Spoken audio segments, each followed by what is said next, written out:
Hello everyone, welcome to the video. In this video, we're going to learn how to write better prompts for AI.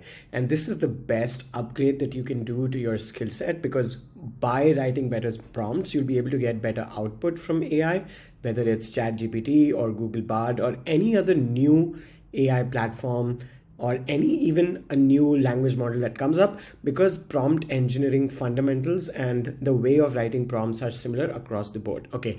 Now let's get started. The way that I'm going to teach you this is by using the suggestions that Google Bard has. And the reason why I'm picking Google Bard is this, because for this tutorial is because 2024 is the year of Google for AI as per me. 2023 was all about OpenAI, and I even made a course on prompt engineering using ChatGPT. But this time I'm going to pick up Bard. And the reason is Gemini Pro. And I know a lot of YouTubers are talking about Gemini Pro. Google lied to us about Gemini Pro. Honestly, I feel Google is smarter than all of those YouTubers put together. The team that works at Google is probably slightly smarter than them. So I don't think that they're lying to us. I think Gemini Pro is going to be a big thing. I might be wrong, but this is, I'm going with the data that Google has put on the websites. And I know that there are people pointing out some, ups and downs on the data points. But overall, it works for me, and that's the reason why I am transitioning slowly. I'm also used to ChatGPT, but slowly transitioning to Bard for a lot of the applications. Okay, just use what works for you. It's not a fight. It's not like you have to choose one over the other, but use the best case scenario for whatever you're trying to do. Okay, now let's just check which language model we are on. So you just want to prompt this so that you are sure that you are on Gemini Pro. So if I just ask, okay, which language model are you on? I'm currently powered by the Gemini Pro language model.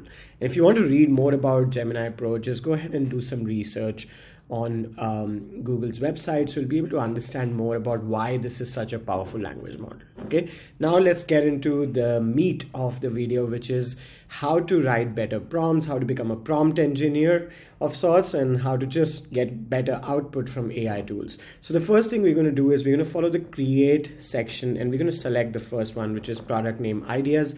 Now, the best way to learn prompt engineering is not to start with the science and data and prompt patterns and all. While all of those are good, learning by application for me has been the best way to learn a skill really, really fast. So this is a direct application. This is coming from the AI tool itself. So we can trust and rely that this is going to be a good way to write the prompt. Okay. So here's how it starts. You see that the first statement is the action statement. Come up with a product name for a new app that helps people learn how to play the violin. That's what the app does. That's the problem that the app solves. Now, this is a key phrase. Okay. Now, the key phrases are what help the language model tap into certain knowledge bases of the directory of that particular model. Okay. So whatever database and directory Gemini Pro has, it's going to then act as a professional copywriter, or you are a professional copywriter, right? Those are ways of saying, now you have to become that. You have to become a professional copywriter. And by adding this key phrase, this is a prompt key phrase, now Bard is not behaving as a standard chatbot. Now it's behaving like a professional copywriter. So it's tapping into its knowledge base of what a professional copywriter would possess. So now you basically have a copywriter on your fingertips, right? And you are skilled at writing compelling and persuasive marketing copy. So now it's going to think of persuasive marketing copy and not just something that just shows, okay, this is a tool that helps people learn how to play the violin. It's actually going to make it persuasive. Use your skills to create a name that will make people want to buy this product. So what is the outcome that you're expecting? So you see that this is not as simple as saying, come up with a product name for a new app that helps people learn how to play the violin. I think most regular prompters would stop at this. Most regular people rather would stop at this. But professional prompt writers would actually have this additional description to the prompt. And that's when you'll come up with names that stand out of the crowd. Okay. Now you are skilled at creating memorable and persuasive copy that sticks in people's minds, right? So it's further elaborating on that point. And then it's also saying, explore puns, rhythms, cool acronyms, or anything else. Be creative and playful. Now, this is something we know, which we call the temperature. So the temperature could be creative, the temperature could be professional. You could adjust the temperature of the prompt, of the output, by saying what the temperature should be, whether it's a high temperature or a low temperature. That means that, do you want the app to come out with a very standard response, that's a low temperature, or do you want it to go crazy and creative, that's a high temperature? So the setting can be at the highest. Especially when we use the API, we can actually set a temperature setting. So people who build apps based on ChatGPT or based on any AI tool, let's say Gemini or any OpenAI or Gemini, one of those language models, they could then define the temperature of the output, and hence the results would look different than what they are on the actual on the chatbots, right? On ChatGPT and Bard, for example. So because we mentioned the puns, rhymes, and acronyms, let's see what it comes up with, right? So the puns: fiddle fit, because learning violin can be a workout. Fret not, right? Tunation, a play on intuition and finding your musical voice. So this is the creativity level that we have defined. We have also said that you can come up with rhymes: fiddle to diddle, catchy and playful, hinting at progress, right? String theory, a cool twist on a scientific term. It's also come up with alliteration, crescendo climb, evokes a sense of accomplishment and growth. So we are getting the rhyming here. Then we have the acronyms: vibes, violin, interactive, Boeing, and exercise system. This is the kind of stuff that I would use. I like acronyms, and I come up with acronyms all the time. After AI, my speed of coming up with acronyms, of course, has greatly increased. And then finally, of course, the best name would depend on your audience, etc. You could further define the audience a little bit more. And what I would do as a marketeer is I would actually edit this out, and then I would say helps people, blah, blah, blah. My target audience is young women. Okay. Now I'm just making this up, but young women aged 16 to 24 who are taking up violin as a hobby, right? So this is not extremely professional violin players. These are not musicians. These are not people who have dedicated to their life to violin. And now you see that it's going with Rosen rhythm or melody. The kinds of words, the starling, could possibly be words that the output is now things that would possibly be more in tune with the female audience, right, of this particular age group. So you see how, changing a few things in this prompt, but starting off with this prompt copy and then learning and understanding why this is a good prompt. One thing that I can tell you is that all of these options that you see here are typically good prompts, and Google wants you to get these as examples and then play around with those settings and variables, add more definitions, make it more well-defined to get better output. Okay, now let's say this: write a beginner's guide to kite surfing. You are an expert skilled at providing the best information for this new activity. Provide a comprehensive overview. Now what I would do is I would make it AI prompt engineering. Okay, so beginner's guide to AI prompt engineering. Let's fix the spelling. You are an expert at writing prompts, skilled at providing the best information to people and explaining it easily. Okay. Now, one thing that I would add, just like before, is my audience is freelancers, business owners, and let's say professionals who want to use AI to improve their work, right? I'm assuming that this is my target audience. They are mostly male, around 60-70% male. So I'm just going to say mostly male in the age group of, and I'm hoping, of course, that I have a lot of females in my target audience as well. And I know that I have, but it's just the data from YouTube and the data from analytics, which shows that it's around 60-70% male. So I'm just going to put that there in the age group of, let's say 24 to 44. Let's just give that age group. Okay. be concise and use bullets. I like bullets, so I'm also going to say use bullets. And those kinds of things are good to add, because let's say if you are a person who typically uses bullets and you want your personality to come out in the output, then you want to add those things. So now see, it's starting the word with, dude, imagine your AI tool as a hyper powered sidekick. So that's like powerful right there, because we've defined the audience very clearly, right? And we've defined the age group very clearly. Okay, so we can always make this more professional. I'm going to show you how to do that with just one click. So what is it? Basically giving your AI specific, clear instructions to get the best results. That's exactly what we are doing in this prompt.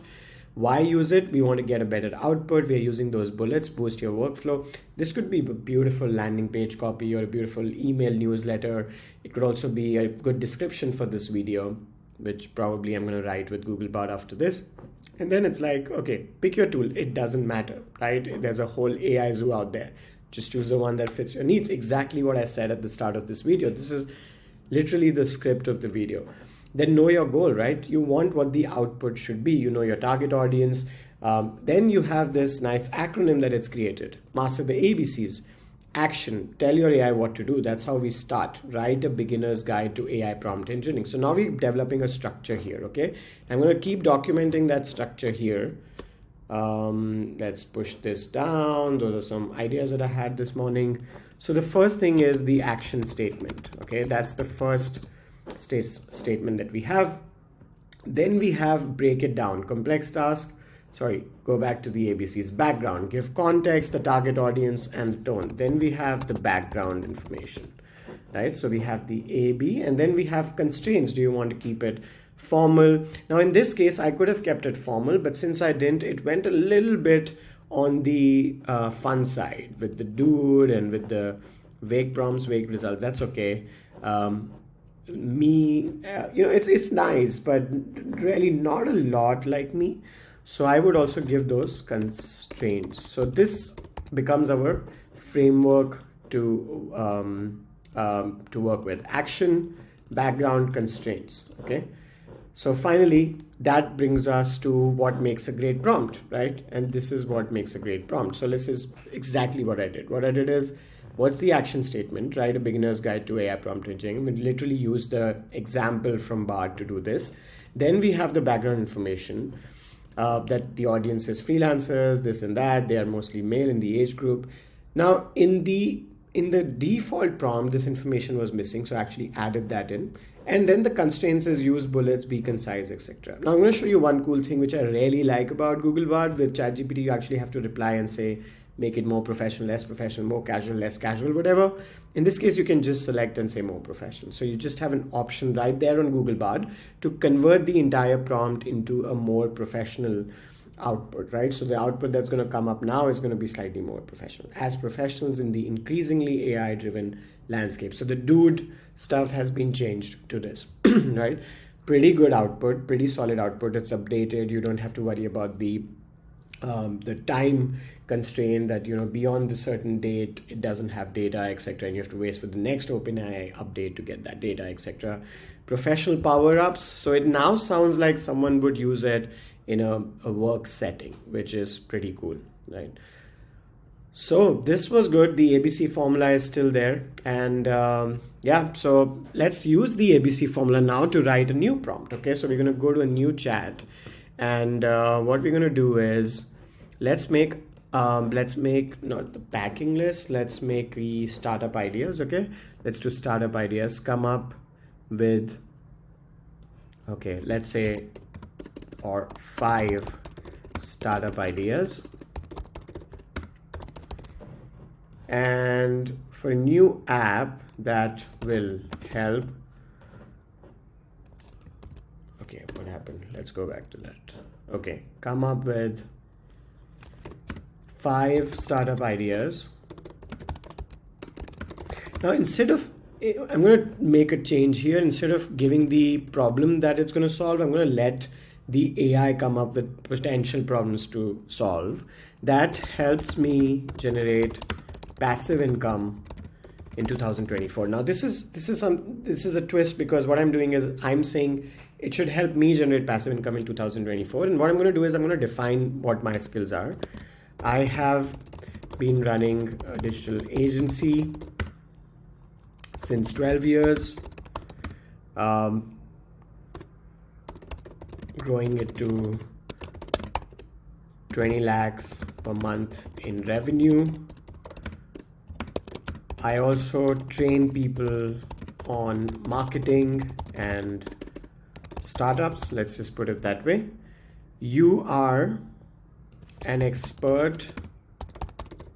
You are, let's say, a startup expert and investor. Now, the reason I'm saying investor is because I want the investor's perspective of what a good startup looks like. So this is slightly smarter way of doing it rather than just saying you are a great idea generator, because right, anyone can come up with cool ideas, but something that is investable is how I'm perceiving this.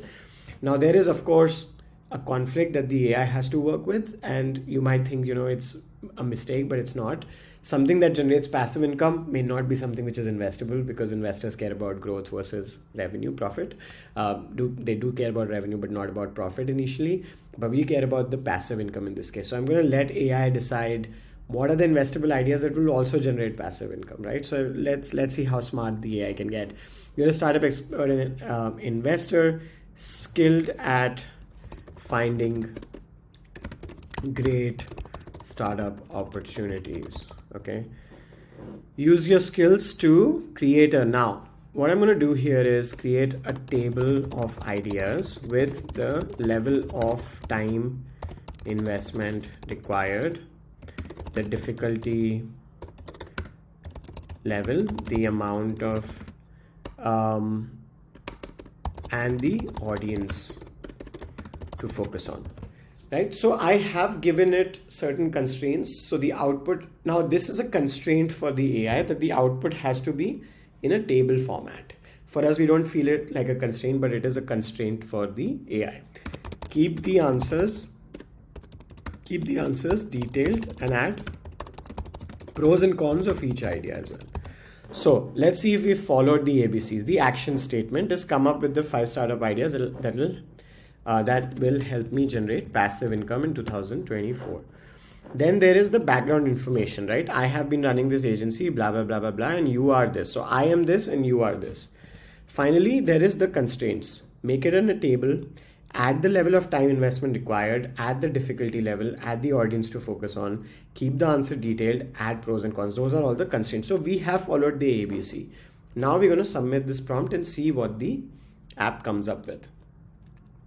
Okay, the background information about me should help it generate ideas which are not something that a total beginner can do, but also, hopefully ideas that I can do coming from a 12 years agency experience, right? So these are the ideas that I get. 5 startup ideas for passive income in 2024. This should be a separate video, by the way, but let's see.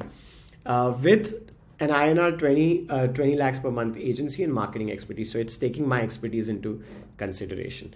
The first one is an AI powered marketing automation platform. I'm so happy to see this because this is something I've been thinking about for a while. No, I'm not building this right now. Disclaimer, but yeah, high time investment, 6 to 12 months, super difficult, I think, but it says moderate. But I think to get it right, yes, with a lot of integrations and APIs, it could become moderate, but I think it's still difficult. Audience focus for small businesses, medium businesses. I could serve it as a recurring SaaS subscription. Now, after having this 20 lakhs a month from the agency, of course, I want to use that cash flow to build something more scalable like a SaaS, which is right on, right? So this output is super good. It needs the tech development, that there is competition in the space. These are things that I don't have right now. Of course, I have my marketing expertise. The recurring SaaS is the biggest pro. So the pros and cons are pretty spot on.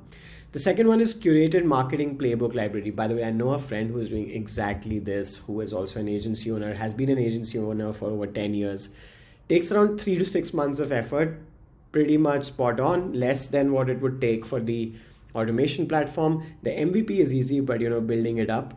Difficulty is super low because you're basically compiling content and then you sell these downloadable playbooks and stuff.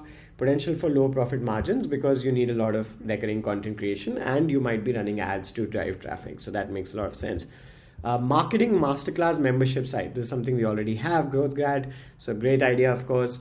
professional marketeers, aspiring entrepreneurs, recurring membership fees. This is exactly what we are already doing. So that's amazing. I could, with this experience and with this cash flow, also invest in early stage marketing tech startups instead of actually having to build my own tech startup, which is a pretty cool idea. And that's what I have also been thinking about. And then finally, there's like develop and sell niche marketing tools, specific industry niche within marketing, recurring SaaS. Very solid ideas. If I invest in a startup that's definitely going to become passive after a certain point of time, then the develop and sell niche marketing tools, yes, to some extent, but once you sell it, then you have to build the next one. So while it is to some extent passive, but not for a very long time, curated marketing library playbook, I feel, is the most passive. There's nothing such as 100% passive. That's the most passive out of all of these. And SaaS, once it's there, and if I have a CTO who's taking care of all the tech stuff and changes, yes, it could become passive. So those are really good ideas. And again, one of the good parts about using Bard is that you could just export these to a Google Sheet. Maybe I want to experiment with all 5 of these, and I want to track the experiment results and see what works and see what doesn't work. I could then take it to a sheet and basically start tracking all of that information right there in Google Sheets. So amazing stuff. Just the title is a bit too long. Startup Ideas 2024 for Vishal. All right, so you could do this for you. Great way to use the AI.